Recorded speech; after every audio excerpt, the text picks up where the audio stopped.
Bir benamoz boy katta pulini bir joyga qo'yib esdan chiqib qolibdi. Qaqa top qo'yganini bilmasdan. Kohinga boribdi, top bera olmabdi. Xullas ekstrasensga boribdi, top bera olmabdi. Variant qolmabdi. Lyuboy variantni qiladi, chunki nima yo'qolyapti? Qorakaga bor debdi.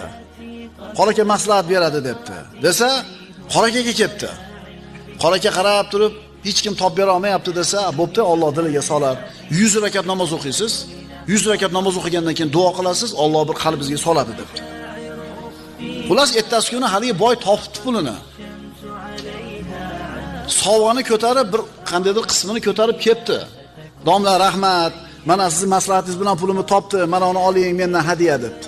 Qarab, ha yaxshi, necha rakat namoz o'qiganingizdan keyin esingizga keldi desa, quloq qoqishi bilan esimga keldi degan ekan. Qoraka aytgan ekan, ha, o'zimga aytuvdim, shayton senga bir rakat ham namoz o'qitmaydi deb.